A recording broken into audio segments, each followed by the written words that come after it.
Martes 14 de abril, estas son las noticias a las 6. El gobierno capitalino y el Sindicato de Trabajadores del Metro logran un acuerdo para que las 12 líneas operen sin contratiempos. La Fiscalía General de la República informa que no se realizaron nuevas búsquedas en el rancho Izaguirre durante la reciente visita de colectivos de búsqueda. El vocero Ulises Lara detalló que el encuentro sirvió únicamente para explicar los avances en el procesamiento del predio. Destinará el gobierno federal más de $1 billón para becas en este sexenio. Tan solo este año se beneficiará cerca de 20 millones de estudiantes. Tras el cese de operaciones de Magni Charters, la presidenta Claudia Sheinbaum informa que ya se trabaja en la reubicación de pasajeras y pasajeros que quedaron varados. Enfatiza que también la aerolínea debe responder por el incumplimiento de sus servicios.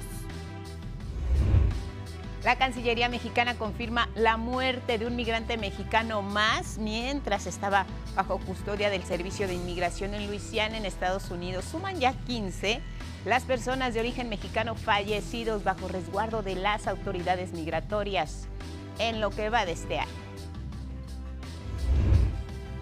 La CONADE, en colaboración con la Secretaría de Marina y el Instituto del Deporte de Yucatán, presentan el Maratón de la Marina 2026. Se realizará el próximo 7 de junio.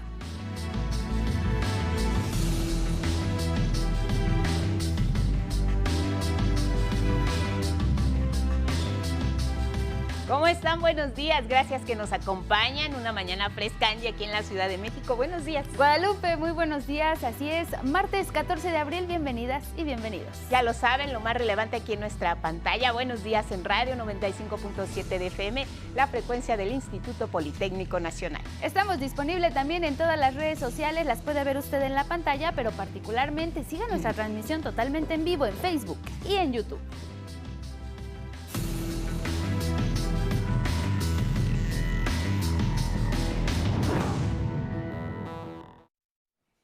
Hoy iniciamos con el tema del metro, qué es lo que está ocurriendo, quienes son usuarios de este sistema de transporte colectivo. Es importante que sepan que desde este martes todos los trenes de las 12 líneas del metro están operando ya con normalidad.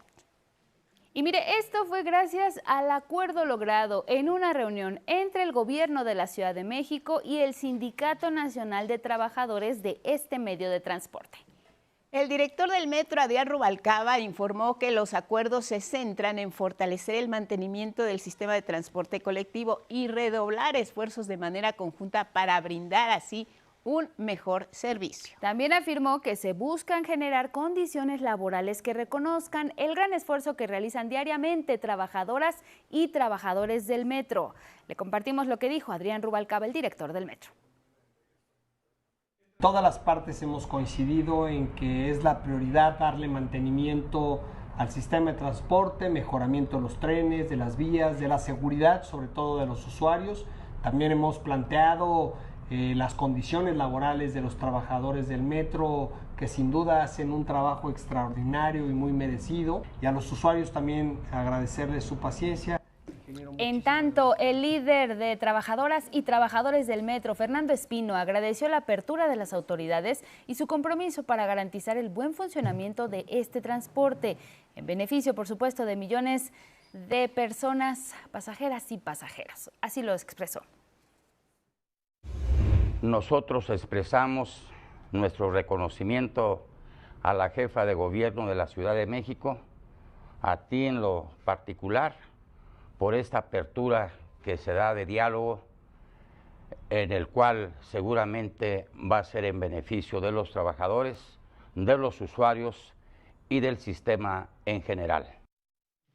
Bueno, pues vamos a ver hoy cómo funciona el metro. Aquí recibimos sus opiniones y comentarios al respecto. Vámonos con asuntos que tienen que ver con nuestro bolsillo, la economía. La presidenta Claudia Sheinbaum está haciendo un llamado expreso a empresarios y comerciantes para que no abusen, no se aprovechen de las y los consumidores, aumentando los precios y miren, de manera excesiva, usando como pretexto, porque así es, toda la volatilidad que se está presentando en los mercados financieros internacionales, especialmente en el precio del petróleo que afecta a toda la economía. Armando Gama.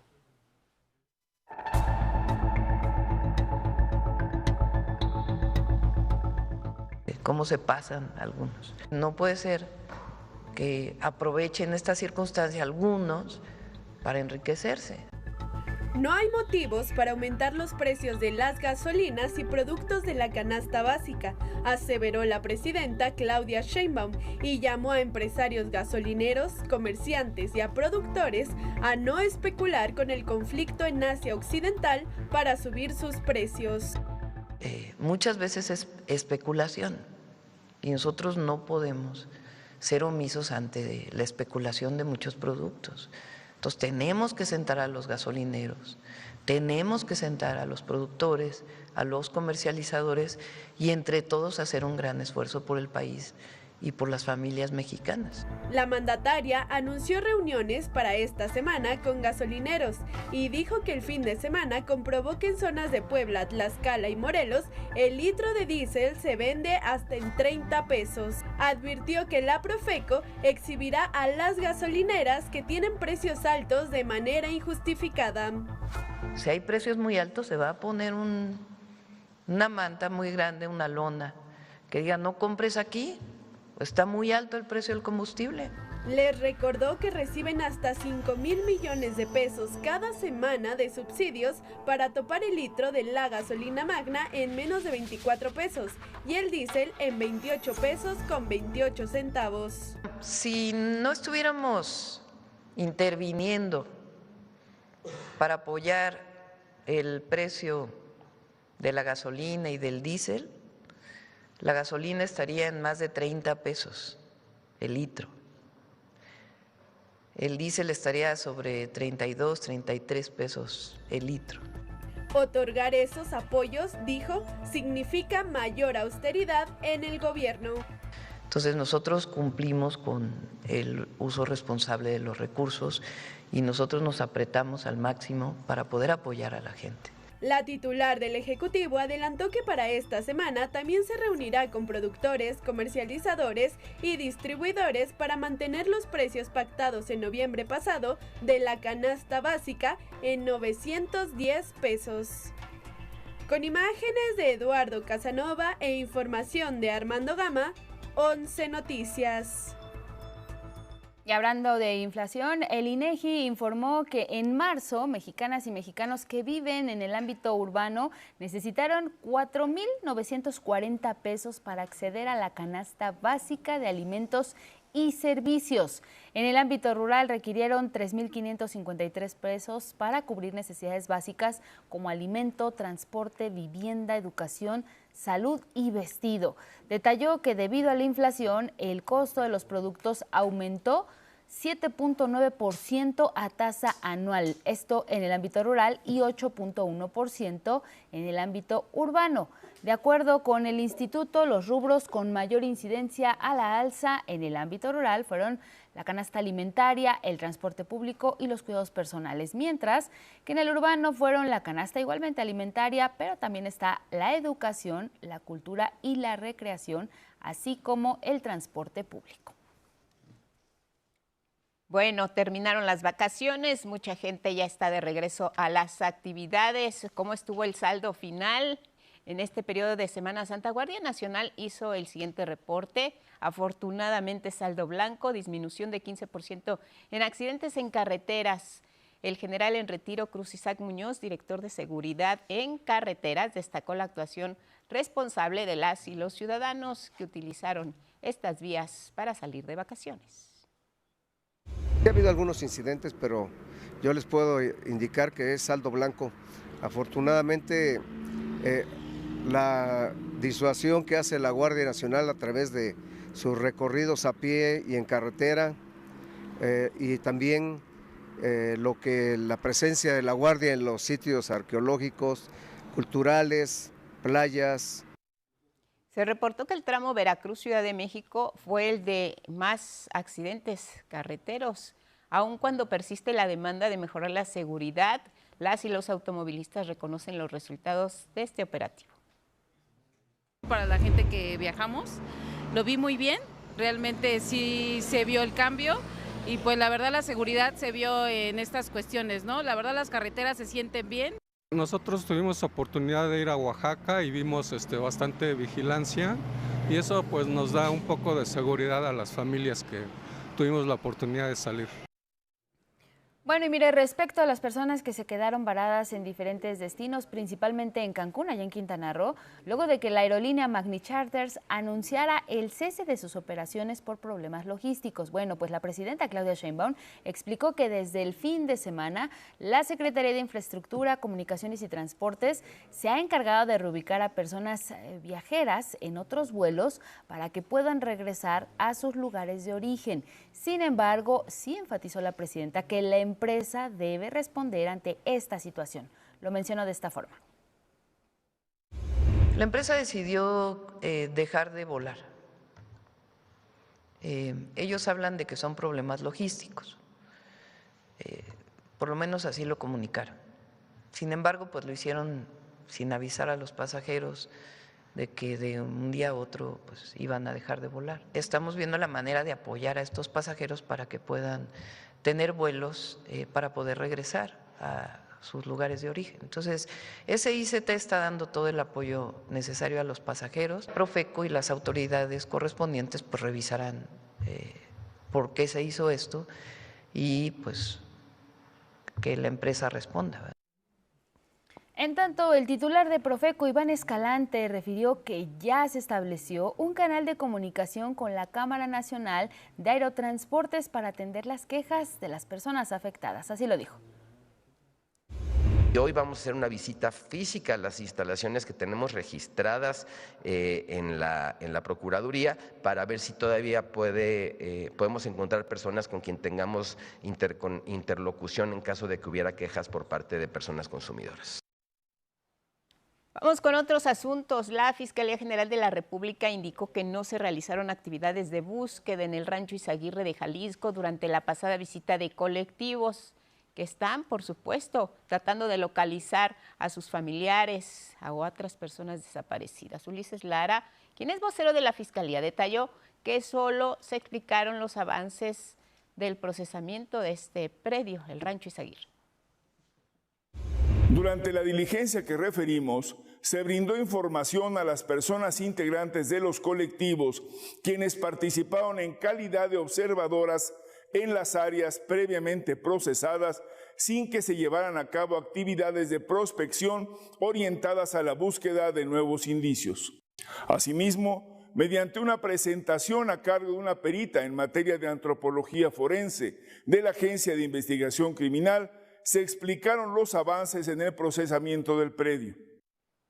Ulises Lara, vocero de la Fiscalía, informó que continúa el análisis de pruebas en el Rancho Izaguirre, las cuales revelan que era utilizado como campo de adiestramiento del cártel Jalisco Nueva Generación. Como se recordará, de las líneas de investigación que se siguen, se desprendió que el Rancho Izaguirre era utilizado como un campo de adiestramiento operado por una organización criminal. Los indicios localizados continúan en análisis por parte del Centro Federal Pericial Forense de manera simultánea al procesamiento del predio señalado. Más temas de seguridad. Elementos de la Policía del Estado de México localizaron a Juan Andrés Vega, alcalde de Taxco Guerrero, y también a su padre, quien fuera privado de su libertad hace 2 días. De esta manera lo informó el secretario Omar García Harfuch, titular de la Secretaría de Seguridad y Protección Ciudadana, quien indicó que en la búsqueda participaron fuerzas federales y refirió que se mantiene el operativo para dar con los presuntos responsables de los hechos. El padre del alcalde guerrerense fue reportado como desaparecido mientras circulaba por la carretera Taxco-Cuernavaca el pasado sábado. Horas después, su hijo también fue reportado como desaparecido. Se están sumando delitos en contra de Hernán Beck, secretario de Seguridad Pública de Tabasco. La Fiscalía de Justicia del Estado obtuvo de un juez la vinculación a proceso en contra de Hernán Beck, ahora por su probable responsabilidad en el delito de peculado, pero también se ratificó la prisión preventiva oficiosa. Recordemos que el pasado 7 de abril la Fiscalía de Tabasco cumplimentó esta orden de aprehensión en la continuación de la audiencia inicial donde el Ministerio Público había acreditado la posible participación de el comandante H, también así se le conoce, en los hechos que se le imputan. Hernán B. está privado de su libertad en el Penal Federal del Altiplano desde septiembre del año pasado por asociación delictuosa, secuestro agravado y extorsión. Y un juez federal otorgó una suspensión definitiva al exgobernador de Chihuahua, César D., contra la prisión preventiva que enfrenta por su probable responsabilidad en el delito de abuso de confianza. Sin embargo, deberá continuar su proceso en reclusión en el penal de máxima seguridad de El Altiplano, ya que el juez rechazó conceder la medida cautelar de prisión domiciliaria al exgobernador priista. Indicó que la suspensión definitiva otorgada estará vigente únicamente mientras se analiza el fondo del juicio de amparo y no tiene el efecto de ordenar su excarcelación. Vamos a revisar más información de seguridad. En Zacatecas se está investigando una empresa minera por presuntas amenazas a través del crimen organizado, mientras en Ciudad de México se refuerzan las acciones contra la extorsión. En Puebla se realizó un importante decomiso de gas LP y en el Estado de México siguen los operativos contra el despojo de propiedades. Les contamos más.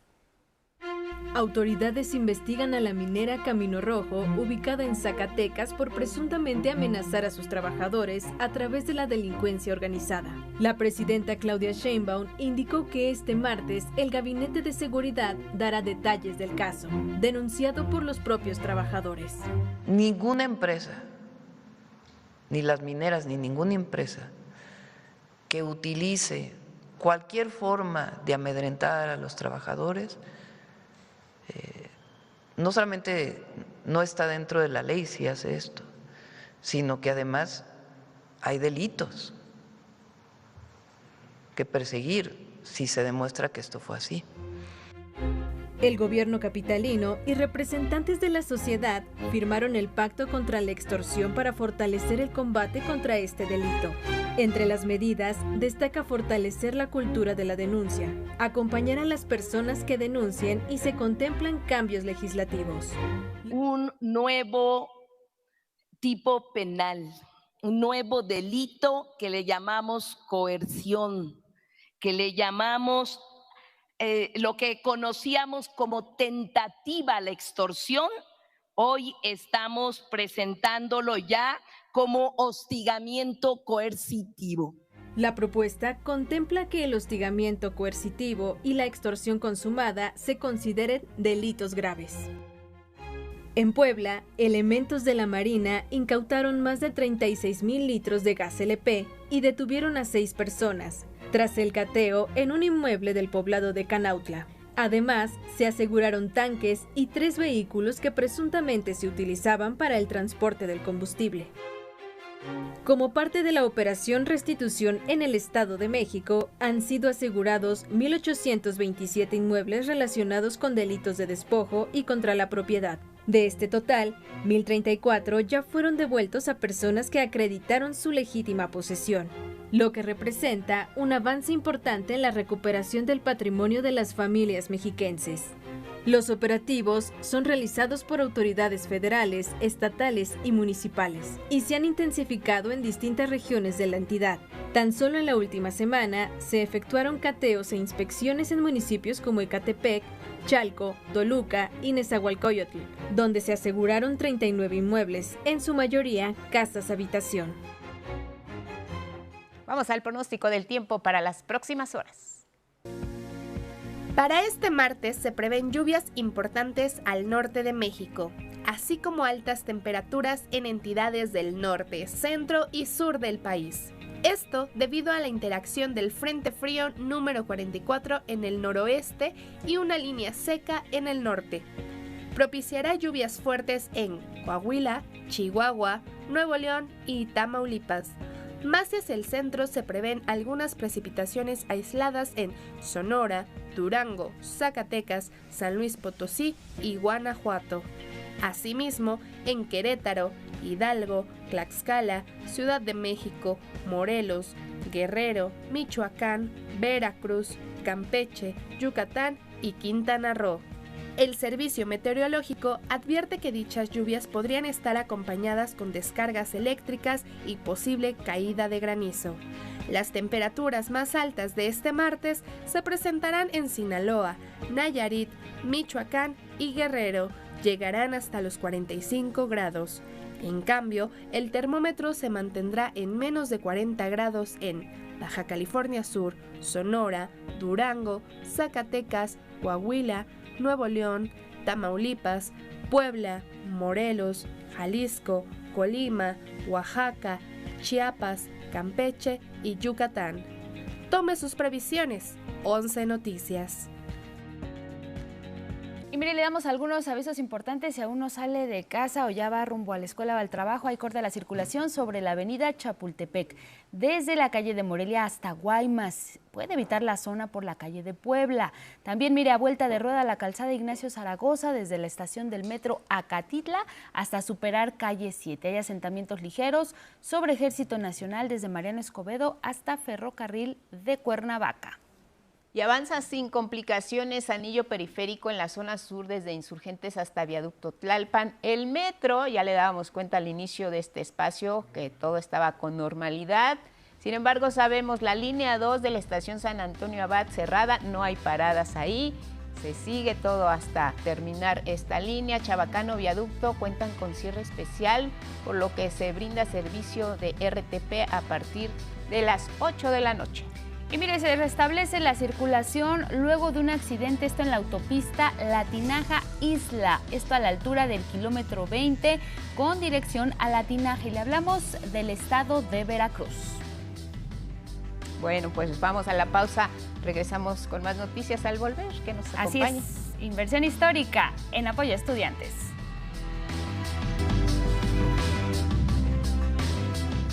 A las 6:30. En la hora del centro, más noticias aquí en el 11. El gobierno federal hará una inversión de más de 1.136.000 millones de pesos durante todo el sexenio. Son recursos que van a ser destinados a becas para que niñas, niños y adolescentes de todo el país puedan seguir con sus estudios. Vamos a ver cómo se aplicarán en la historia de Armando Gama. Para otorgar becas a las y los estudiantes de todos los niveles escolares, el gobierno federal invertirá más de 1.136.000 millones de pesos en el sexenio. Es una inversión histórica la que estamos haciendo en educación pública, porque darle una beca a un niño o una niña es una inversión, no es un gasto, es una inversión. La cifra casi triplica los 440.000 millones de pesos destinados en los sexenios de los expresidentes Vicente Fox, Felipe Calderón y Enrique Peña Nieto juntos. En esta administración la proyección es que vamos a llegar a 129.5 millones de apoyos otorgados, de becas otorgadas, no de becarios. Para este año, alrededor de 20 millones de estudiantes se beneficiarán con algunas de las 5 becas escolares. Y por primera vez, 7.2 millones de alumnos y alumnas de primaria recibirán adicionalmente 2.500 pesos como parte de la nueva beca Rita Cetina para uniformes y útiles escolares. Esta es una beca que es a partir de 2026, esta beca no existía. Es una beca de apoyo a útiles y uniformes escolares previo a la entrada a clases de 2.500 pesos anuales. Además de la nueva beca Rita Cetina para uniformes y útiles escolares, la SEP también entrega la beca universal Rita Cetina de educación básica que otorga 1.900 pesos bimestrales por estudiante más 700 pesos por hijo adicional en la familia. La beca universal Benito Juárez deposita cada 2 meses 1.900 pesos a becarios de educación media superior. En tanto, la beca Jóvenes Escribiendo el Futuro transfiere 5.800 pesos bimestrales a los alumnos y alumnas de educación superior. Las y los alumnos universitarios también reciben la beca Gertrudis Bocanegra, con 1.900 pesos cada 2 meses como apoyo para transporte. Con imágenes de Eduardo Casanova e información de Armando Gama, 11 Noticias. Bueno, ya escuchábamos precisamente la beca universal de educación básica, la beca Rita Cetina. Bueno, pues mantiene vigente su objetivo primordial. ¿Cuál es ese objetivo? Fundamentalmente apoyar a las familias mexicanas con hijas e hijos inscritos en escuelas públicas que están en nivel básico y así garantizan la continuación de sus estudios. Mi compañera Judith Hernández nos cuenta más de ella. Esme tiene 13 años, vive en Tizayuca, Hidalgo. Su mamá es jardinera y su papá entrenador de box. Ella estudia la secundaria. A veces la economía familiar no alcanza para cubrir los gastos de la escuela. Porque mi mamá trabaja, pero pues no le alcanza más o menos para los útiles. Gracias a que Esme es una de las más de 5.6 millones de estudiantes que ya reciben la beca Rita Cetina en el nivel secundaria, el tema económico ya no afecta sus estudios. Con esto me ayudó para comprarme todo lo necesario. La anterior beca la utilicé para comprarme plumones, me compré útiles. Cada año, 400,000 estudiantes abandonan la secundaria. Para evitar que esto continúe, el gobierno federal creó la beca Rita Cetina, que es un apoyo económico bimestral de 1,900 pesos, que se entrega a los padres y madres de familia. Además, si tienen otro hijo o hija registrada en la escuela, reciben 700 pesos adicionales por cada uno. Isabela y Mateo en eso lo emplean. Por ejemplo, como pues pasé a segundo grado de secundaria, pues compramos mis cuadernos, pues cositas así que me pidieron, sobre todo cuadernos, colores y mi uniforme también.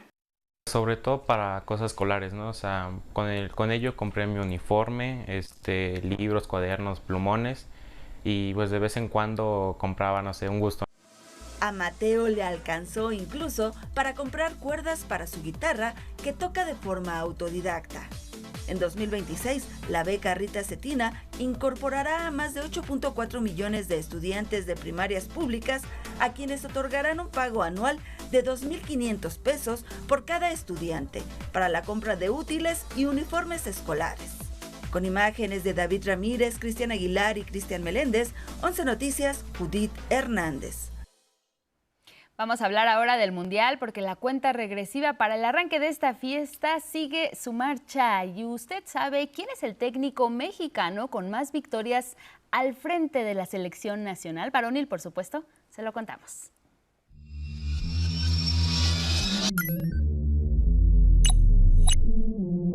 Nuestro juego, nuestra sede, nuestra tradición. 11 Noticias a 58 días del Mundial. Te presentamos las historias, los personajes, los lugares que nos recuerdan que en México el Mundial es tradición. Javier Aguirre dirige a la selección nacional por tercera vez este 2026. Estuvo en Sudáfrica 2010 y Corea-Japón 2002. Es el entrenador con más victorias al frente del tricolor con 51 partidos ganados. Todo está listo.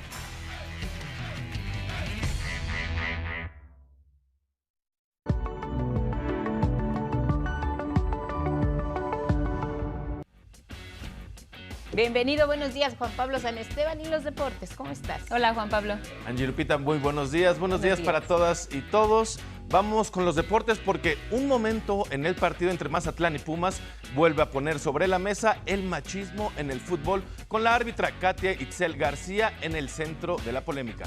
Esta es la historia. La fotógrafa deportiva Eloísa Sánchez relató lo que escuchó. Y pues el señor pues venía vociferando, ¿no?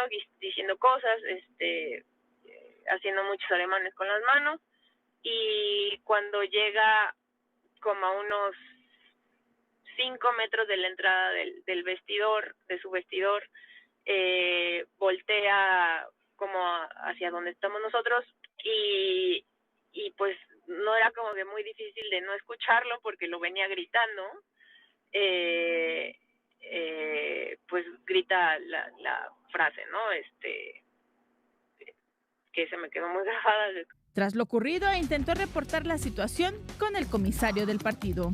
Lo primero que yo hice fue contactar al comisario del partido, que es como que digamos la autoridad que hay en este momento. y le conté lo sucedido y le dije, desafortunadamente no tenemos grabación porque estábamos haciendo foto. Entonces él me dijo, híjole, qué situación tan lamentable, que como qué desagradable, qué mal, qué mal, pero yo no puedo meterlo en el reporte como del partido si no tenemos como una prueba contundente. Ante la indiferencia, Sánchez publicó lo que escuchó en su cuenta de X, lo cual provocó que también fuera agredida. Esto tiene que tener alguna consecuencia, no puede ser, y por el contexto también, no de mí ni de las que lo escuchamos, sino de Katia, ¿no? Que le llueve violencia todo el tiempo por el simple hecho de ser mujer. Por su parte, García, la primera mexicana que será árbitra central en un mundial, señaló que no escuchó los insultos, pero respaldó el testimonio destacando que este tipo de hechos reflejan los retos que aún enfrentan las mujeres en el fútbol profesional. 11 Noticias, Vianey Zárate. Y en el debut del medio maratón de marcha, México dejó su huella gracias a Alejandra Ortega con una medalla que marca un nuevo capítulo para el atletismo nacional. Vianey Zárate nos platica.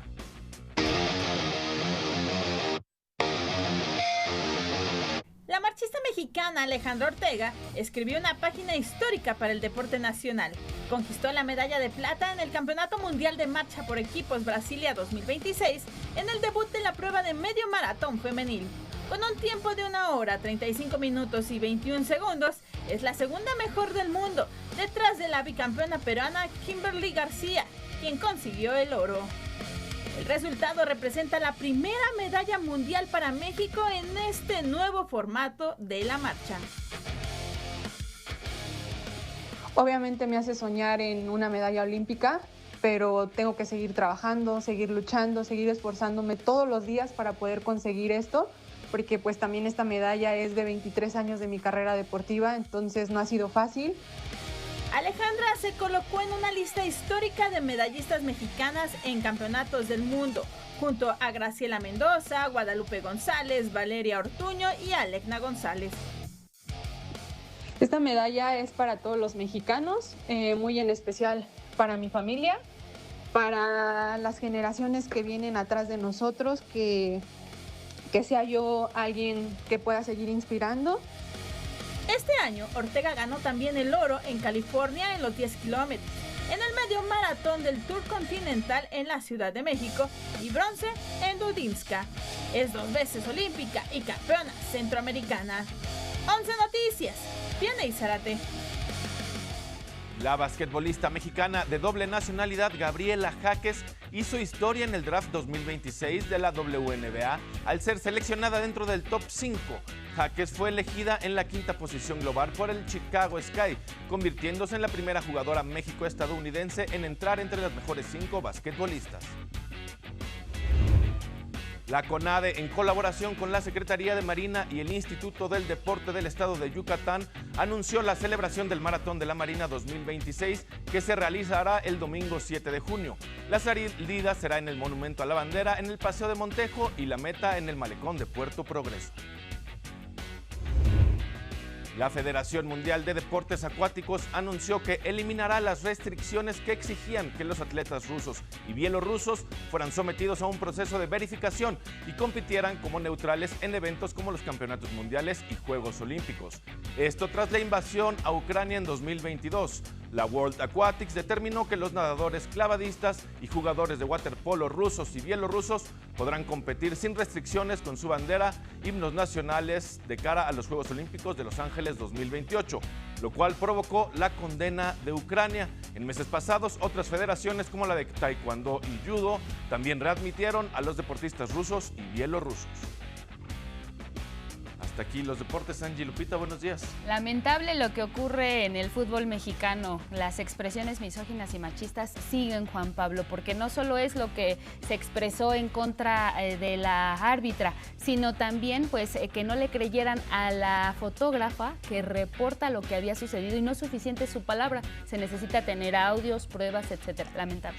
Sí, la verdad es que es triste que tras este hecho se pida que se demuestre de una manera que además ya conocemos muy bien cómo se maneja del fútbol mexicano, Katia Itzel, que además ha ganado con méritos propios pues todo lo que está logrando. A partir de su llamado al Mundial también vienen ciertas expresiones, me parece muy fuera de lugar, incluso de colegas periodistas deportivos que se cuestionan si tendría que haber ido ella o no, o si es por una cuota de género, lo cual me parece que es fuera de lugar, y creo que hay que darle más bien visión a su trabajo, ¿no? Y por lo que está ahí.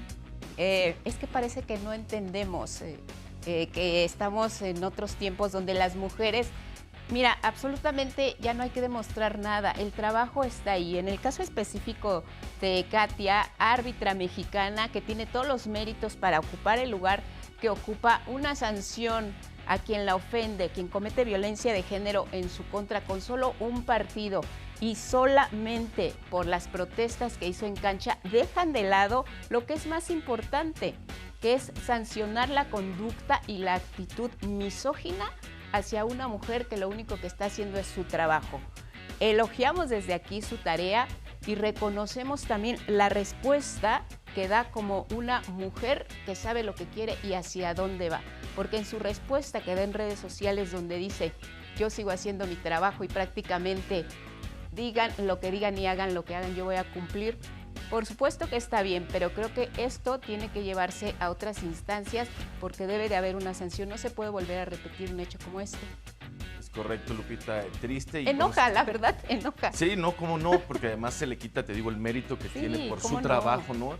Y se habla de otras cosas, lo cual es lamentable. Sí, pero bueno, aquí qué bueno que tenemos la oportunidad y en muchos otros medios yo lo escuché también, dando el punto de vista, sí, de mujeres y también, afortunadamente, de algunos hombres comentaristas deportivos que, bueno, pusieron el dedo en la llaga con este tema.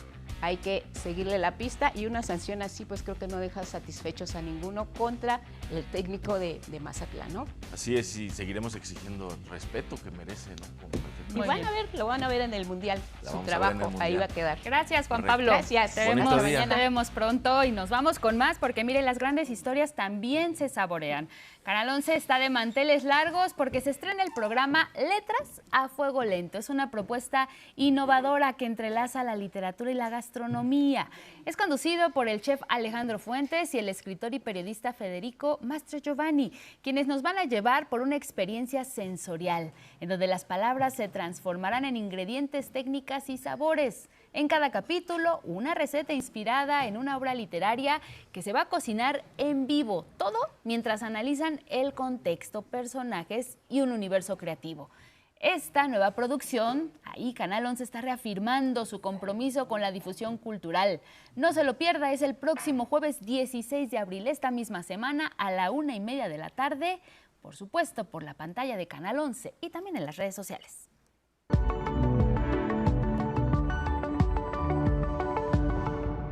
Ándale, muy bien, está con nosotros Miguel de la Cruz, siempre en esta sección interesante de cultura. Buenos días, Miguel. Buenos días, Lupita, ¿cómo Cuéntanos. estás? Buenos días a todos. Bueno, pues les cuento, vamos a una información sobre el 120 aniversario del natalicio del dramaturgo, novelista y poeta irlandés Samuel Beckett.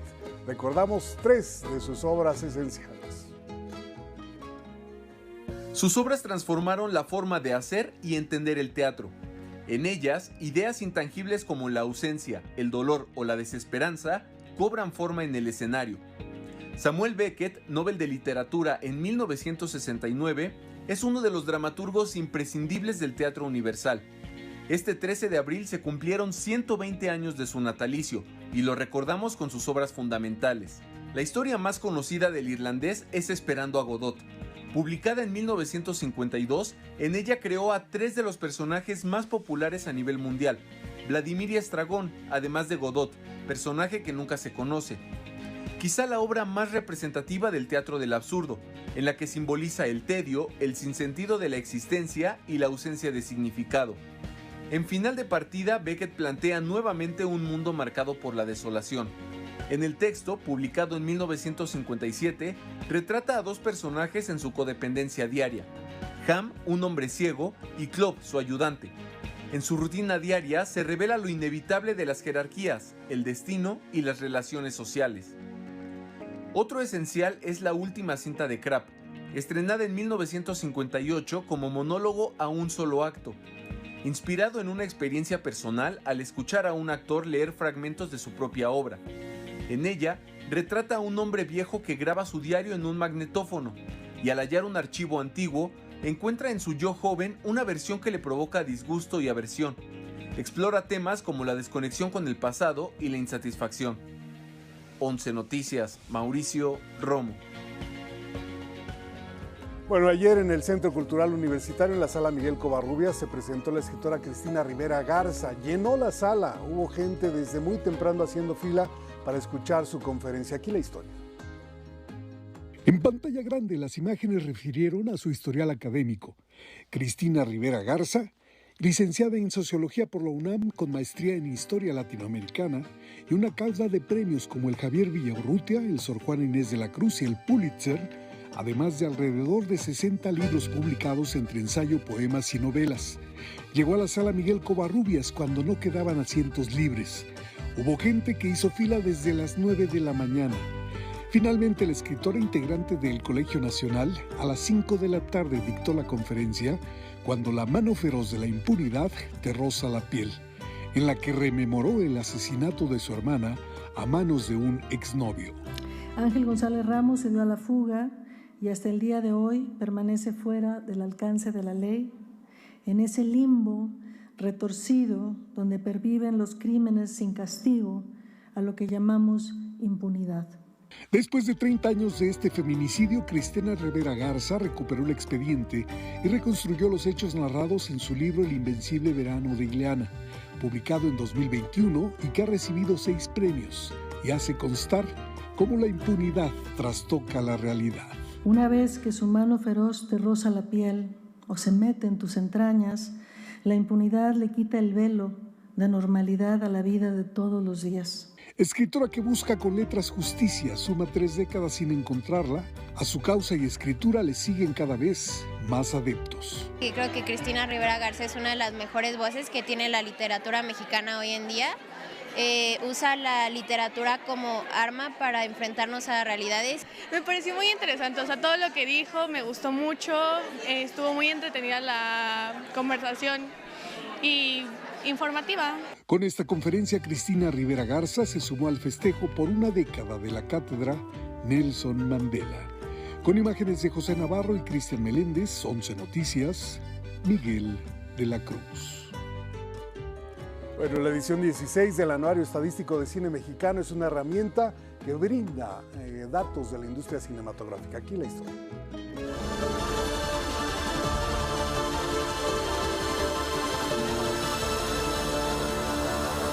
Con un índice renovado que permite realizar búsquedas desde datos de formación cinematográfica y audiovisual en México, donde se registró que Colima y Tlaxcala no cuentan con centros de enseñanza formal, hasta el panorama internacional de la producción, se concentran en las páginas de la edición 16 del Anuario Estadístico de Cine Mexicano, un reflejo de eso que se muestra en pantallas.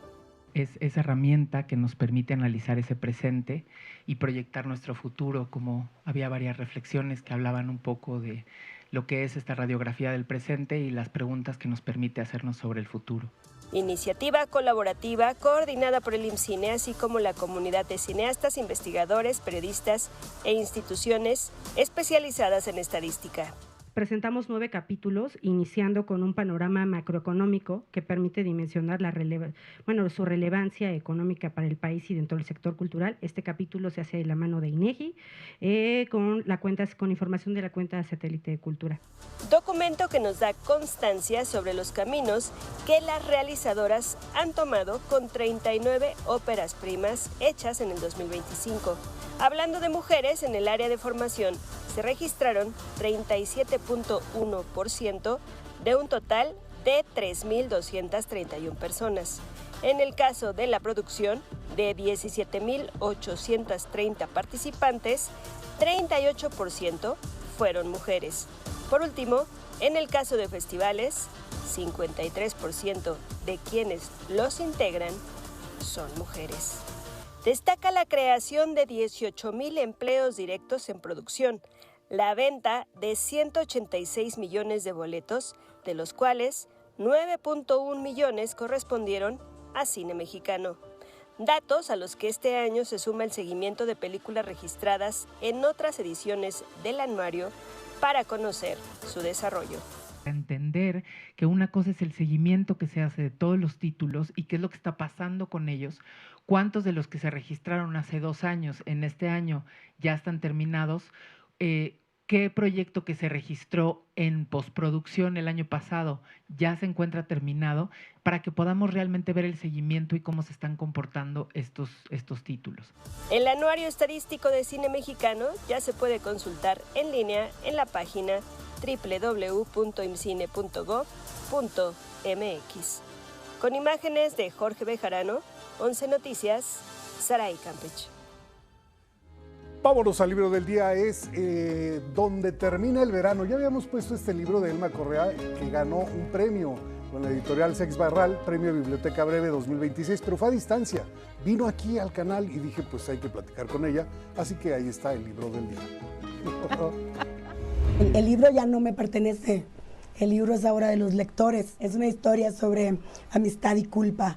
Es una historia de 2 amigas, 11, 12 años, se ven envueltas en un suceso trágico, violento, del que son responsables, y ese secreto las separa y cargan con una culpa que las carcome. Las volvemos a encontrar 20 años después y asistimos a las consecuencias, a los efectos que esa culpa tuvo en ambas. Me interesa escribir sobre las relaciones entre las mujeres en un mundo que nos es tan hostil. A partir de eso, de darle vueltas a esa idea, pues ya surgió la trama. Bueno, y luego con el 11, El llanto del aire de Bef, editado por Océano, avanzamos 38 páginas. El X de hoy es de Ed Torres y dice: los colonos terrestres se dispersaron por el espacio como dientes de león cósmicos. Y luego con el 11, la lectura del despegue, avanzamos 32 páginas y el X de hoy es de Luz y dice: planea este viaje hasta el último detalle. Por eso, en lugar de 4 horas, dice uno de los hijos, haremos 5 días. Bueno, pues ahí están, seguimos leyendo. Bueno, el humor es parte de la lectura. Mira, Está ¿sabes simpático, qué? ¿verdad? La gente escoge precisamente aquellas frases que más les llaman la atención. Sí. Y al momento que las comparten, pues la verdad es que cada cabeza es un mundo, como dicen, Miguel. Seguramente alguno se acordó de un viaje familiar, sí, donde duró más de lo esperado, ¿verdad? Claro, el papá te dice, de aquí a Acapulco hacemos como 2 horas. Y ¿Ya vamos a llegar? 5, se te ponchó la llanta, no hay tamarindos, no hay nada, y tú ya Así lo que parece. quieres es la playa. Así va la historia, Bueno, fíjate. la vida real, Miguel, como fue real esta historia de Cristina Rivera Garza. Sí. Mira, múltiples reconocimientos que nos da mucho gusto, pero el mejor reconocimiento sería la justicia para su familia y para su hermana víctima de feminicidio. Ayer grupos de voces jóvenes en la sala Miguel Covarrubias gritaban justicia, justicia, justicia, porque saben que se sabe el nombre del asesino o presunto asesino, vamos a decir. Exacto. Se sabe dónde vivía, la familia y todo, y en 30 años no está capturado por la ley. Y entonces es un gran pendiente, ¿no? ¿Qué pasó con él? ¿Dónde está? Alguna vez se dijo que ya había muerto. Bueno, se tiene que esclarecer, pero en 30 años como que ya es tiempo. Sí, y además, mira, ella se da la tarea, como muchas familias buscadoras, de hacer el trabajo de las autoridades, y ella lo hace en un libro que comparte con sus lectores. Seguramente te estruja cada línea de ese libro, pero lo más importante y lo que ella quisiera y todos quisiéramos es que estos hechos no se repitieran. Feminicidios en México, ya no más. Exactamente, de eso va un asesinato de una hermana menor, y ahí está en un trabajo literario expuesto. Por eso valía la pena recuperarlo y comentarlo. Desde luego, Miguel, sí. gracias. Gracias. Como Nos vemos siempre, mañana. hasta mañana. Pausa.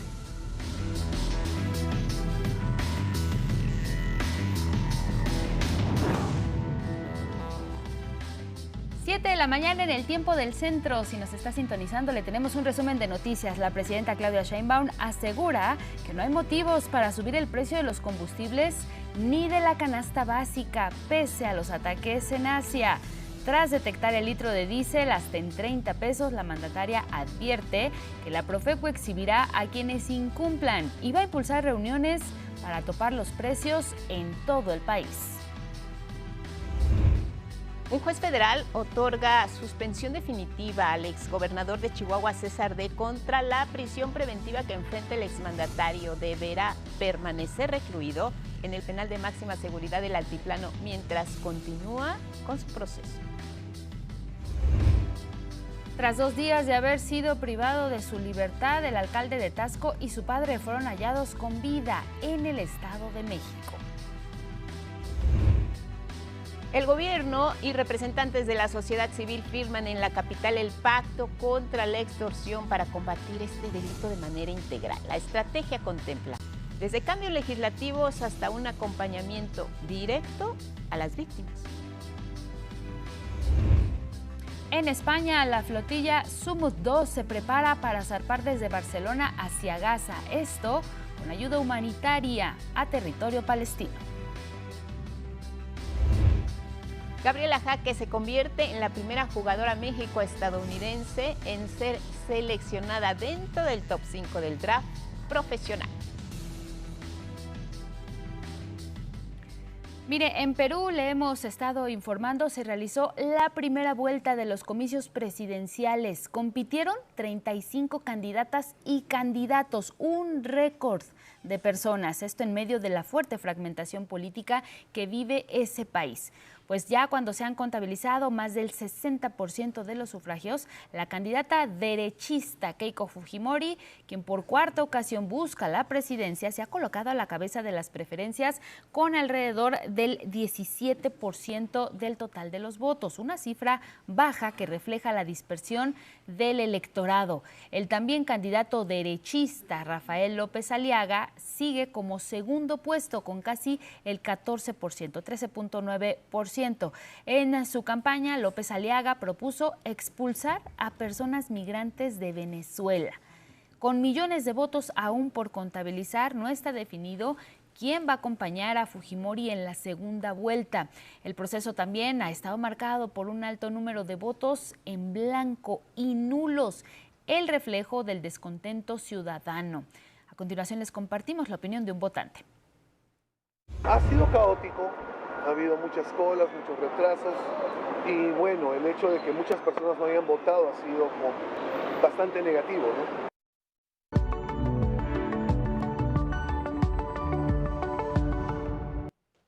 Mucho que analizar acerca de estas elecciones en Perú. Gracias por la comunicación esta mañana al doctor Adalberto Santana, investigador del Centro de Investigaciones sobre América Latina y el Caribe de la UNAM. ¿Qué tal, Adalberto? Buenos días. Buenos días, Lupita, ¿cómo está? Bien, aquí revisando un poco lo que ha ocurrido en Perú. Bueno, muchas situaciones inéditas, Adalberto, en lo que tiene que ver con esta elección, desde el número de candidatos hasta la prolongación del proceso electoral un día después. ¿Qué nos deja como aprendizaje y qué le deja al Perú esta situación donde vemos incluso descontento y una serie de irregularidades? Ya nos dirás, Adalberto, la lectura de este proceso electoral allá en Perú. Bueno, sí, la situación en el Perú es evidentemente de una crisis política que padece ese país. Nada más pensemos en una situación donde hubo 35 candidatos a la presidencia, algo inédito en un país como el Perú, donde 27 millones irían a las urnas y donde también hubo un voto pues que se manifestó por distintos candidatos. Hay una que sí puede ser la que pase a la segunda ronda para el mes de junio, que es la hija del exdictador Keiko Fujimori, que ella sí va como la más posible candidata porque obtuvo el mayor porcentaje de votos, cerca del 16% de la votación, lo cual lo hace que sea una de las candidatas. Habrá 2 solamente en junio para que se enfrenten y de ellos 2 salga el próximo presidente del Perú. Pero hay otros 4 o incluso hasta 5 candidatos que quedaron en segundo, tercero, cuarto y quinto lugar, que podrían ser la fórmula que acompañara a Keiko Fujimori para disputar la presidencia. Dentro de ellos está precisamente Rafael López, Jorge Blanco, Ricardo Belmont y Roberto Sánchez. Parecería que Roberto Sánchez podría ser el próximo candidato. Esto va a depender de la votación que se dio este domingo y quién ocupa el segundo lugar. Y entonces ahí saldría la fórmula de los dos candidatos para elegirlos en el mes de junio. Evidentemente, pues esto manifiesta que en el Perú pues hay una inestabilidad política, no hay mucha claridad, y particularmente pensemos que el presidente Castillo, que hoy está preso, que fue defenestrado por un golpe de Estado, pues muestra la inestabilidad que en los últimos años ha padecido el Perú, y que hoy la situación de este proceso electoral que fue el domingo, pues también manifiesta que no hay una claridad política en el electorado. Vamos a ver qué resulta para el mes de junio. Adalberto, buenos días. Le saluda Elvira Angélica Rivera. La propia Oficina Nacional de Procesos Electorales de allá de Perú pues reconoce que es un proceso electoral de suma complejidad. Pues ya hablaba usted de la cantidad de candidatas y candidatos, pero también están las acusaciones de fraude, los problemas en la logística, la renuncia de funcionarios que tenían a su cargo precisamente pues la gestión o el reparto de la papelería electoral. ¿Todo esto podría deslegitimar esta elección en Perú? Evidentemente hubo problemas este domingo pasado con la oficina del proceso electoral. Incluso la votación en algunos lugares, en Lima especialmente y algunas partes del interior, se prolongó hasta el día lunes porque no se abrieron las casillas, no llegó la documentación necesaria para el votante, y entonces se recurrió a través de la oficina del proceso electoral para que se votara el lunes, algo inédito porque se vota pues solamente un día y en tales horas. ¿Sí? Y sin embargo en el Perú pues se dio esta situación, lo cual también quiere decir que el órgano ejecutor del proceso electoral pues también está en crisis, como está en crisis el Perú por todos los candidatos, más el tipo de elección, más la forma en que inéditamente pues no se realizó en el horario y en el día que tendría que efectuarse, sino que se prolongó. ¿Cuál es, Adalberto, ahora la línea política que puede seguir el Perú si Keiko Fujimori llega al poder en esta segunda vuelta en una América Latina que está cambiando el rumbo, quizá más hacia la derecha, al conservadurismo, empezando por Estados Unidos? En fin, ¿cómo ves este análisis de cómo se va conformando el mapa electoral y de gobiernos en nuestra región?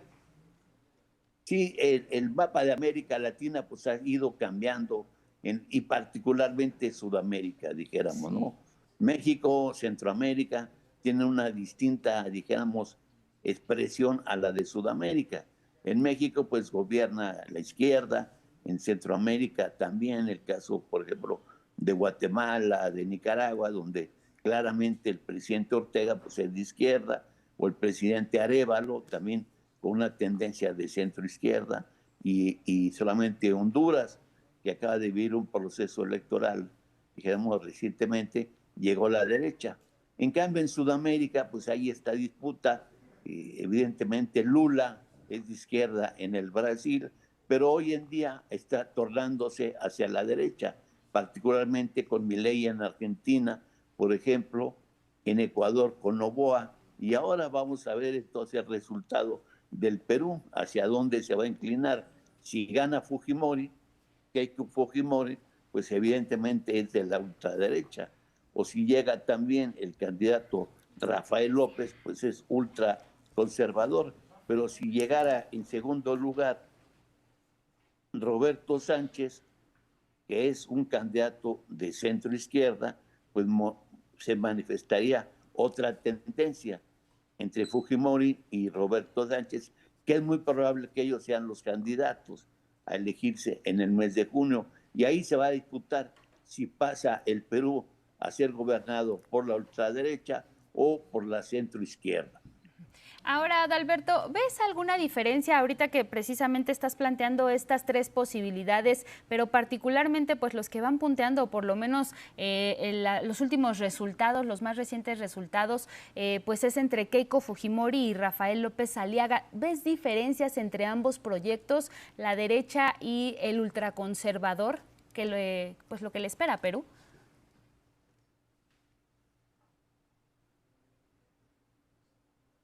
Pues no, realmente no hay mucha diferencia entre ellos, ¿no? Sería más bien el estilo de gobernar. Pero yo apostaría que a lo mejor no llega este señor Roberto, sino que llegara Sánchez, que es más probable, porque la tendencia es a que sea el próximo presidente, o por lo menos quien dispute a Fujimori, un candidato de la centroizquierda, ¿no? Entonces sería un juego entre una súper conservadora como Keiko Fujimori y uno de centro izquierda como Sánchez, que serían, para mi entender, dos de los más posibles candidatos. Si fuera el caso de que llegara Roberto, ¿sí?, y llegara también Keiko, pues serían dos candidatos de derecha y no habría una gran diferencia entre ellos, y lo que sí encontraríamos sería una mayor abstención del electorado. Claro, pues interesante el tema. Por lo pronto, Adalberto, sabemos que México y Perú pues no tienen relaciones diplomáticas, está roto el ámbito diplomático en ese sentido. Vamos a ver el rumbo que toma también para lo que convenga a una región que necesita fortalecerse a raíz de lo ocurrido recientemente en todo el mundo. Adalberto, te agradecemos, te mandamos un abrazo. Adalberto Santana, investigador del Centro de Investigaciones sobre América Latina y el Caribe de la UNAM. Gracias, buenos días. No, muchas gracias a ti, Lupita, y al Canal 11 por esta oportunidad de comentar sobre procesos electorales en América Latina. Muchas gracias a todo el público de Canal 11. Así es, pendientes del tema, seguiremos sobre ello más adelante. Gracias y buenos días, y nos vamos con más. Vamos a cambiar de asunto. Mire, para evitar el aumento de fallecimientos a consecuencia de la ingesta excesiva de alcohol, se ha impulsado una nueva iniciativa para crear un nuevo etiquetado de advertencia. Cada año, en México, se registran alrededor de 39,000 muertes a causa del consumo de alcohol. Esta sustancia, además, es el quinto factor de riesgo de muerte en el país, de acuerdo con la Encuesta Nacional de Salud y Nutrición. El alcohol también está relacionado al desarrollo de 5 tipos de cáncer: cáncer de mama, hígado, colon, recto, esófago, boca y garganta. Ante ello, la senadora de Movimiento Ciudadano, Alejandra Barrales, impulsa una iniciativa para crear un nuevo etiquetado de advertencia sobre el daño que causan estas bebidas y así reducir el consumo. 7 de cada 10 mexicanos consumen hoy alcohol. Lo que estamos proponiendo concretamente es que todas las bebidas alcohólicas incluyan información clara, visible y basada en evidencias sobre riesgos, particularmente su vínculo con el cáncer, acompañada de pictogramas, que son estas figuritas, estos dibujitos, que faciliten su comprensión. Y no estamos hablando, como ya lo dije, de prohibir. Ya comenté qué es lo que considero en ese sentido, pero sí de informar y sí de dar elementos, facilidades para que la gente pueda normar su criterio. Durante el foro Etiquetado de bebidas alcohólicas en México para mejorar la salud pública, especialistas en salud indicaron que este problema de consumo de alcohol empieza desde la adolescencia. De ahí, dijeron, la importancia de que se proporcione más información sobre todas las afecciones que causa la salud, así como a las relaciones personales. Los que tenían de 12 a 17 años en 2016, en promedio empezaban, la edad de inicio es a 13.6 años y para 2025 de 13.2 años. Hablamos de miles de adolescentes que ya tienen un consumo excesivo y frecuente, ¿no? Lo cual es preocupante. 11 Noticias, Karen Ballesteros. La presidenta Claudia Sheinbaum va a viajar a Barcelona, España, país al que el gobierno mexicano le solicitó reconocer los abusos que vivieron los pueblos originarios durante la etapa de la colonia, una exigencia que el gobierno español había ignorado desde que se realizó por primera vez durante la administración del expresidente Andrés Manuel López Obrador. Sin embargo, la presidenta Sheinbaum consideró que en los últimos meses ha existido un acercamiento distinto, luego de que el rey de España, Felipe VI, reconociera algunos de los abusos cometidos por la corona. Vamos a seguir insistiendo en que se conozca la verdad desde los pueblos originarios, la visión de los pueblos originarios. El rey hizo declaraciones reconociendo quizá no exactamente lo que pedía la carta del presidente López Obrador, pero sí reconociendo que hoy tenemos que evaluar de una manera distinta lo que fue la llegada de los españoles al entonces territorio mexicano. También la presidenta aclaró que México y España nunca han roto relaciones diplomáticas, así lo dijo. Las relaciones diplomáticas continúan, las relaciones comerciales continúan, el turismo continúa, es decir, nunca ha habido rompimiento de las relaciones.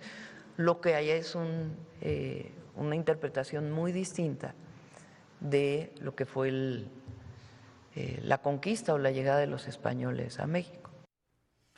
En esa visita al continente europeo, la primera de Claudia Sheinbaum refirió que nuestro país llevará un mensaje de paz al foro Global Progressive Mobilization. Vamos a escuchar a la presidenta Claudia Sheinbaum. La paz, el reconocimiento de por el bien de todos, primero los pobres, el que no se gaste tanto en guerras y se atienda a la humanidad. La presidenta Claudia Sheinbaum va a viajar rumbo a España la noche del jueves 16 de abril para estar en el continente europeo el sábado 18, participar en la cumbre y regresar a México al día siguiente, 19 de abril.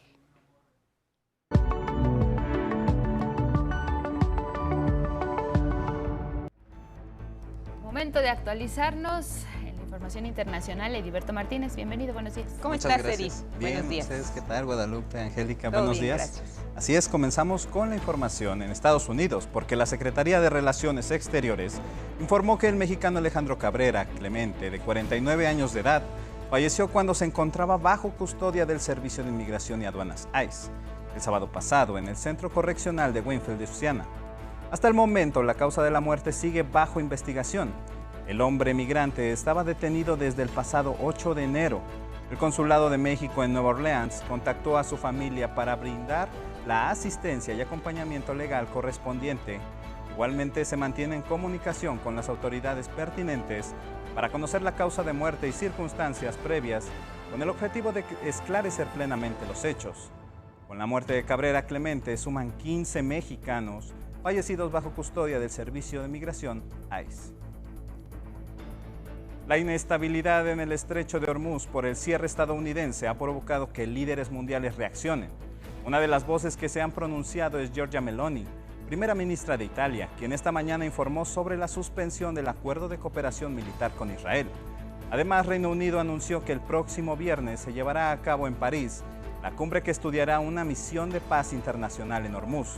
Por su parte, el presidente francés Emmanuel Macron exhortó a Estados Unidos e Irán a reanudar las negociaciones que quedaron suspendidas el fin de semana pasado en Pakistán. Mientras, dentro de Irán, el Comité Internacional de la Cruz Roja confirmó la llegada de 5 camiones con ayuda humanitaria y adelantó que está previsto que otros 9 lleguen en los próximos días. Ampliamos en la siguiente información.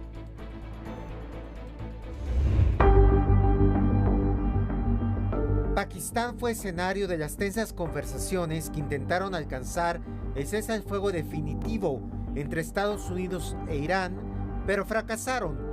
Las delegaciones de las 3 naciones no lograron un acuerdo definitivo que ponga fin al conflicto iniciado el 28 de febrero pasado. Preferimos la paz y volvimos a entrar en la negociación por quitar todas las excusas y pretextos, pero desafortunadamente rompieron la mesa de negociación. Hemos mantenido varias conversaciones sustanciales con los iraníes. Esa es la buena noticia. La mala noticia es que no hemos llegado a un acuerdo. La delegación estadounidense llegó en la madrugada del sábado, tiempo local, encabezada por el vicepresidente J.D. Vance, mientras los negociadores iraníes viajaron en un avión con los retratos colocados en los asientos de las 168 personas asesinadas, entre ellas decenas de niñas, en el ataque de Estados Unidos contra una escuela en Binab, al sur de Irán, el 28 de febrero.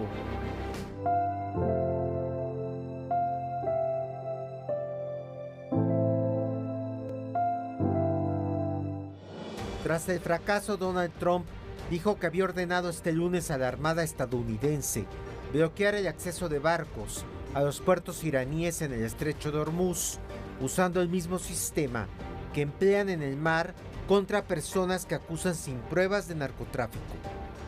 La Guardia Revolucionaria iraní que patrulla Hormuz advirtió que cualquier buque militar que pretenda acercarse al estrecho será considerado como una violación del alto al fuego, pactado la semana pasada. La ONU condenó cualquier cierre en la zona y el cobro de peaje para permitir la libre circulación. Todas las partes en este conflicto deben respetar la libertad de navegación en el estrecho de Hormuz de conformidad con el derecho internacional. 20.000 marineros se han visto atrapados en este conflicto.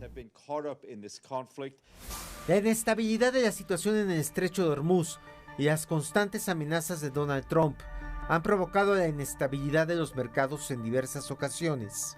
Este lunes no fue la excepción. El West Texas llegó a $98 el barril y el Brent a 99. El galón de gasolina se vende hasta en $5 en Estados Unidos, en tanto que la Bolsa de Valores de Nueva York cerró al alza en sus 3 indicadores. Durante esta tregua entre Irán y Estados Unidos, Israel no ha dejado de atacar Líbano. Más de 2.200 personas han muerto por los bombardeos israelíes, otras 6.500 resultaron heridas y más de 1.500.000 personas están desplazadas, bajo la estrategia conocida como tierra arrasada para la destrucción de localidades del sur libanés. Detener esta guerra que no fue nuestra elección para asegurar la retirada israelí de todas nuestras tierras, el regreso de los prisioneros, la reconstrucción de nuestros pueblos y ciudades destruidos y el regreso seguro de los desplazados. La organización Human Rights Watch reiteró que el pasado 3 de marzo el ejército de Israel utilizó el arma prohibida fósforo blanco al bombardear la aldea de Yokmur en el sur del Líbano. 11 Noticias y Federico Campbell Peña. Se prevé que este martes las delegaciones libanesa e israelí se reúnan en Washington para mantener un diálogo que ponga fin a los combates en Beirut. Esta es la primera vez en décadas que ambas naciones se reúnen y contará con la participación del secretario de Estado, Marco Rubio, quien fungirá como mediador. Sin embargo, Israel descartó discutir cualquier alto al fuego con el movimiento pro-iraní Hezbollah, a quien exige su desarme. Mientras, el presidente del Líbano, Yossi Nahum, espera que se pueda alcanzar un diálogo de tregua. En tanto, el líder del grupo Hezbollah, Naim Qassem, rechazó las próximas conversaciones y dijo que las localidades que se encuentran al norte de Israel no estarán seguras ni siquiera si los israelíes entraran en cualquier zona del Líbano y amenazó con capturar soldados enemigos en medio de los combates en curso. Escuchemos. Israel y Estados Unidos han dejado claro que quieren fortalecer al ejército libanés para desarmar y luchar contra Hezbollah. En España, la flotilla Global Sumut 2, integrada por 41 embarcaciones, espera zarpar del puerto de Barcelona hacia Gaza. Dado su retraso, su partida por el mal clima navegará por el mar Mediterráneo. Hará una escala en Solia, Italia, donde se le sumarán otras 30 embarcaciones para llevar ayuda humanitaria a ese territorio palestino. Escuchemos al vocero Tiago Ávila. Tan pronto como las condiciones meteorológicas lo permitan, navegaremos al siguiente puerto. Mientras inicia una visita histórica por Argelia, el Papa León XIV pidió perdón en un discurso en homenaje a las víctimas de la Guerra de Independencia de Francia colonial. La verdadera lucha por la liberación solo se ganará definitivamente cuando finalmente se haya logrado la paz en nuestros corazones. Sé lo difícil que es perdonar. Sin embargo, a medida que los conflictos continúan multiplicándose en todo el mundo, no podemos añadir resentimiento tras resentimiento, generación tras generación. Unas 5.000 personas se reunieron en el memorial, donde en la cripta, bajo las 3 hojas de palma, arde una llama eterna. 3 soldados de bronce montan guardia en la base de la estructura, representando una etapa de la lucha de Argelia. En Estados Unidos, 2 legisladores estadounidenses renunciaron a sus escaños en la Cámara de Representantes. El demócrata Eric Swalwell, de California, renunció a ser candidato a gobernador de California y también al Congreso, luego de que distintas mujeres lo acusaron de agresión sexual o conducta inapropiada. El congresista republicano de Texas, Tony González, también anunció su renuncia a su escaño, luego de que reconoció haber sostenido una relación sentimental con una ex colaboradora que posteriormente se suicidó. Mientras que la legisladora Sheila Shelflus, republicana, es investigada por el Comité de Ética de la Cámara de Representantes por presunta violación del reglamento de financiamiento. El también republicano Corin Mills es investigado por abuso sexual y violencia doméstica. En noviembre próximo se realizarán elecciones legislativas para elegir a los 435 representantes de la Cámara y 30 senadores. Hasta aquí la información internacional. Guadalupe, Angélica. Muy bien, Eddie, muchas gracias. Hasta mañana. Buenos días. Gracias, Eddie. Seguimos.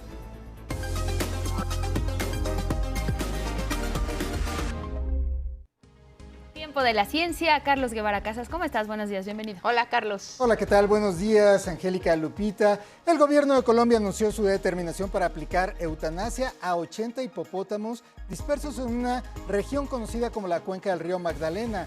Los hipopótamos son descendientes de un pequeño grupo que poseía el narcotraficante Pablo Escobar en una hacienda, pero que quedaron a la deriva tras su muerte en 1993. Así, de 4 ejemplares que había originalmente, un macho y 3 hembras, hoy la población es de más de 160. El gobierno colombiano advierte que si no sacrifica a la mitad de ellos, su presencia será drásticamente mayor en el corto plazo. Escuchemos a la ministra de Medio Ambiente, Irene Vélez. Sin esa acción es imposible controlar la población y, como ya vimos en las estimaciones, implicaría que a 2030 tendremos al menos 500 hipopótamos afectando nuestros ecosistemas, afectando nuestras especies nativas como el manatí y como la tortuga de río. Es en responsabilidad con nuestros ecosistemas que tenemos que tomar estas acciones. Vale la pena destacar que el hipopótamo es una especie africana y por lo tanto pues es una especie invasora que compite por recursos contra organismos locales ahí en Colombia. En años anteriores hubo incluso ya un accidente de tránsito vinculado a hipopótamos. Tras este anuncio, en México, el presidente de la Asociación de Zoológicos Acuarios, Ernesto Zazueta, lamentó la decisión del gobierno colombiano. Expuso que desde hace casi 3 años esta asociación, Ostok Sanctuary y el Greens Zoological Rescue and Rehabilitation Center plantearon una alternativa al sacrificio. Desarrollaron un proyecto integral para la traslocación de al menos 70 ejemplares, 60 a la India y 10 a México, para el cual ya se contaba con espacios acondicionados, equipo médico y técnico, recursos económicos, logística internacional y protocolos de manejo. Sin embargo, el proyecto no recibió la autorización del Ministerio de Medio Ambiente de Colombia, que ahora toma esta determinación. Ojalá puedan cambiarla, están todavía a tiempo.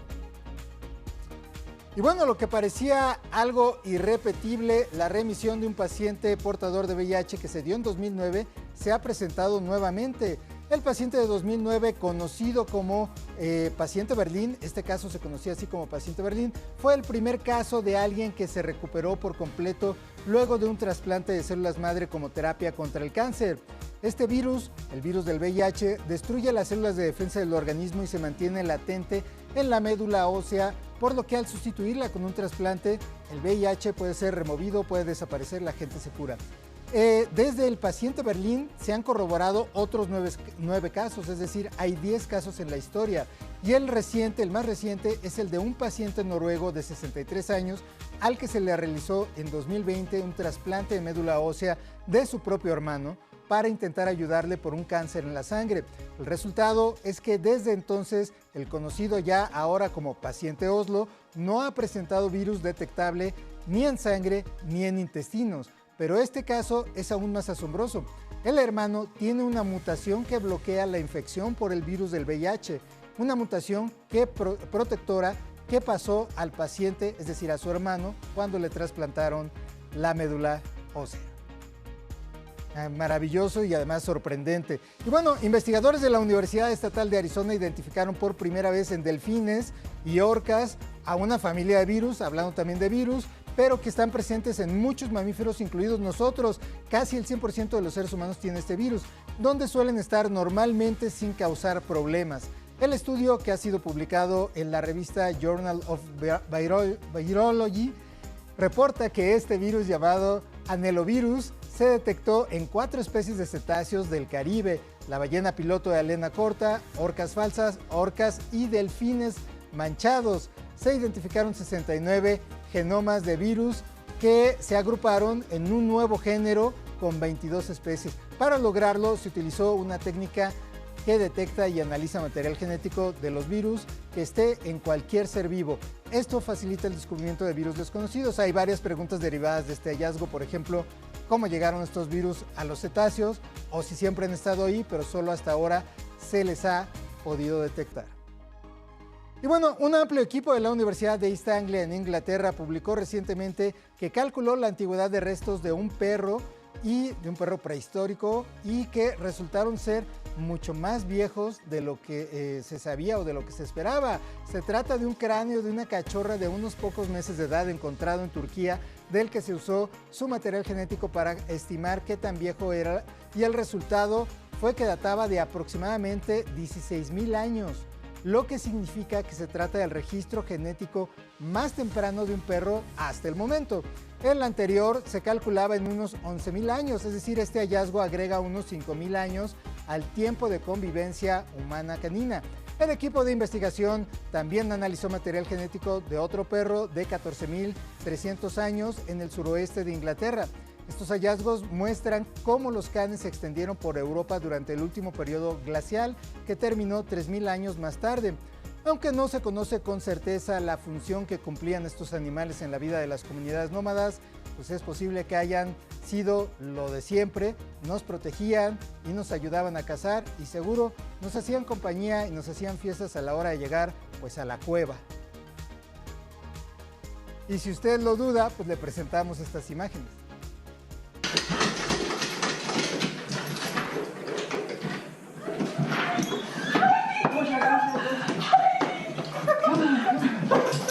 Es la astronauta Christina Koch cuando regresó a su casa, pero no de esta misión a la Luna, sino cuando estuvo en la Estación Espacial Internacional casi 11 meses, estableciendo un nuevo récord de estadía en el espacio para una mujer, y así fue recibida por su perrito. Y bueno, esta foto en la información de 11 Lab a las 6, tantito después. Que pase usted un gran día. Hay que decirlo, bueno, quienes tenemos un animal de compañía y lo amamos como a nadie, pues sabemos que estos momentos valen oro. La espera terminó después de 10 días, o no sabemos en realidad cuántos. Y mira, la recibe con un amor, con una ternura, que la verdad, los dos felices de este reencuentro, Carlos. Casi un año sin verse. Ándale, o sea, no fueron 10 días. Ella dando vueltas alrededor de la Tierra, él pues mirando al cielo, probablemente esperándola. Y este reencuentro, que suelen ser así generalmente, pues sabemos que son una gran compañía, ¿no? Por eso se decía el mejor amigo de la humanidad. Antes se decía la mejor amigo del hombre con H grande, humanidad. Y pues es cierto, ¿no? No es en vano. Junto con los caballos, pues han sido los animales que nos han acompañado desde el inicio de los tiempos, desde las cuevas. Oye, hubiera querido llevárselo a esta misión, ¿no? Pues ya ha habido perros, Laika, ¿no? Sí, claro. Que se sacrificó al regresar, ¿no? Bueno, pues gracias, Carlos. Nos vemos. Te vemos pronto. Y nos vamos ahora hasta Palacio Nacional. Inicia la conferencia matutina. Regresamos al estudio con más información esta mañana aquí en el 11 para hablar de temas de salud y de las instituciones médicas gratuitas que han dado pasos agigantados para cuidar de las y los mexicanos, desde las infancias hasta las personas adultas mayores. Y es que miren, en algunos casos se ha podido procurar la seguridad desde el vientre. En ese tenor, mi compañero Arnold Gutiérrez nos informa cómo ha sido este tipo de operaciones. Dulce Sofía tiene 2 años, nació el 14 de febrero de 2024. Cuando estaba en el vientre de su mamá, le diagnosticaron mielomeningocele, la forma más grave de espina bífida, que no le permitiría caminar. Nos dijeron que Sofía iba a tener una mala calidad de vida, iba a estar en silla de ruedas, no iba a poder caminar, o si lograba caminar iba a ser con aparatos, pero pues era muy difícil. Él nos recibió aquí en La Raza y nos dio información, nos comentó de la cirugía, de las posibilidades que había de que Sofía pudiera caminar, de moverse. Los médicos del Instituto Mexicano del Seguro Social plantearon a su mamá María Fernanda la opción de realizar una cirugía fetal, es decir, operarla durante su embarazo. Las personas, los niños con espina bífida son los que están sin caminar, los que están en una silla de ruedas, los que tienen hidrocefalia y que tienen muchísimas complicaciones neurológicas para aprender, para todo lo necesario para una buena calidad de vida. Este es un caso de éxito médico en México, donde una intervención quirúrgica temprana cambió el pronóstico de vida de Dulce Sofía. En el Centro Médico Nacional La Raza del IMSS se han realizado más de 50 cirugías de este tipo desde 2020. Es una cirugía que participa un equipo multidisciplinario y alguien muy importante en el equipo de neurocirugía pediátrica, que también participa en esta cirugía, hace la reparación de este defecto.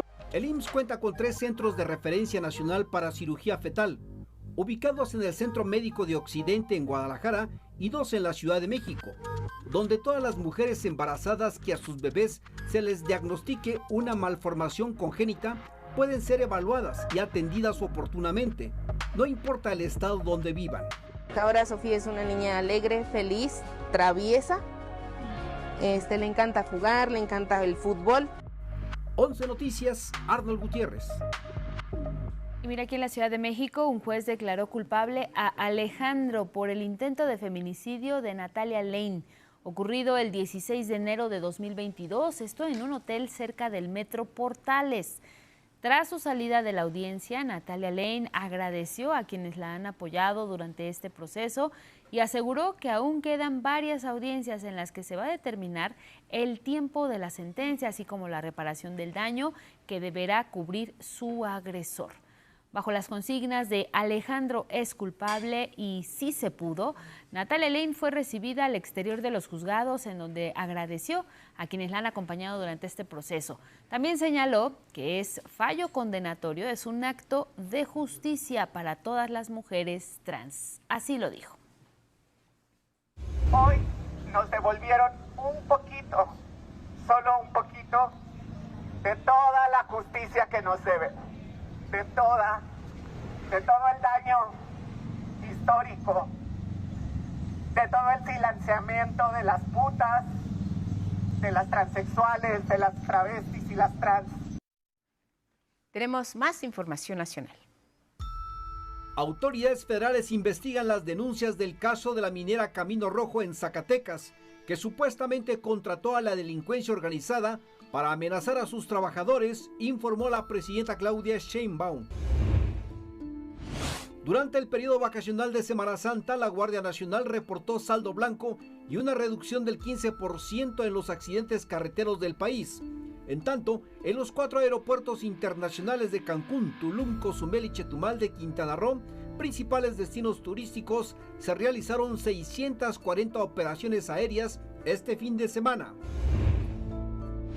A poco más de un año de las primeras intervenciones en el Rancho Izaguirre, el colectivo Guerreros Buscadores de Jalisco informó de nuevos avances en la recuperación de restos humanos dentro del predio. Detallaron que realizan un trabajo conjunto con integrantes de otros colectivos de búsqueda de personas y con apoyo de la Fiscalía Especializada en Desaparición Forzada.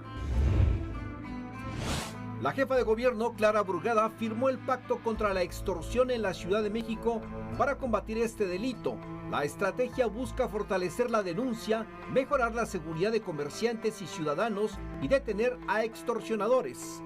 11 Noticias, Arnold Gutiérrez. Cambiamos de tema. Mira, el presidente de la Junta de Coordinación Política del Senado, Ignacio Mier, indicó que se evaluará si es necesaria la comparecencia del director de Pemex, Víctor Rodríguez, esto tras la solicitud realizada por senadores de oposición ante el derrame de hidrocarburos registrado en el Golfo de México. En conferencia de prensa, Ignacio Mier indicó que tanto Pemex como el Comité Interdisciplinario de Expertos ya han dado a conocer avances en las investigaciones. Yo entiendo el interés político de mis compañeros. No lo justifico, pero lo comprendo, porque así debe de ser. Y también comprendo y estoy convencido que no tenemos nada que ocultar cuando formamos parte de este movimiento, y si es necesario, así será, lo consultaré con ellos. No me lo han expresado abiertamente, no lo comentaron en la Junta, pero si lo manifiestan en la siguiente sesión de la Junta, yo con mucho gusto seré el interlocutor como presidente de la Junta, con el visto bueno de la presidenta, para solicitarle, si fuera el caso, que viniese el director de Petróleos Mexicanos. Antes de despedirnos, un resumen en 11 Noticias. El gobierno capitalino y el sindicato de trabajadores del metro lograron un acuerdo para que las 12 líneas operen sin contratiempos. La Guardia Nacional reporta saldo blanco y una reducción del 15% en accidentes carreteros, esto durante el periodo vacacional de Semana Santa. Durante este periodo destacó la actuación responsable de la ciudadanía.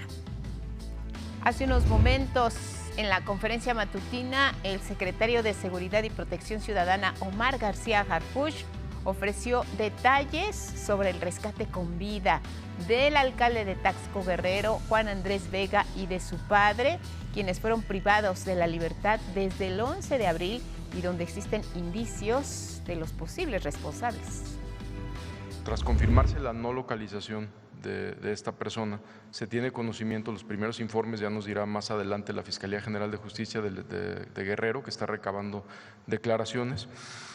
El presidente municipal de Taxco inicia una búsqueda y también se reporta no localizado en las próximas 24 horas. Sobrevolaron helicópteros de Sedena, de Marina, del estado de Guerrero, del estado de México, y se localiza a las 2 personas con vida que fueron liberados ya en el estado de México. Todo indica que es a la familia michoacana. El exsecretario de Seguridad Pública de Tabasco, Hernán B., fue vinculado a proceso ahora por su probable responsabilidad en el delito de peculado. Actualmente se encuentra en el penal del Altiplano por asociación delictuosa, secuestro agravado y extorsión. Más de 5.6 millones de estudiantes ya reciben la beca Rita Cetina en el nivel secundaria, y en 2026 la beca va a incorporar a más de 8.4 millones de estudiantes de primarias públicas. Se les va a otorgar un apoyo anual para la compra de útiles y uniformes escolares. En China, un incendio de gran magnitud fue registrado en una planta de vehículos eléctricos de la empresa BYD.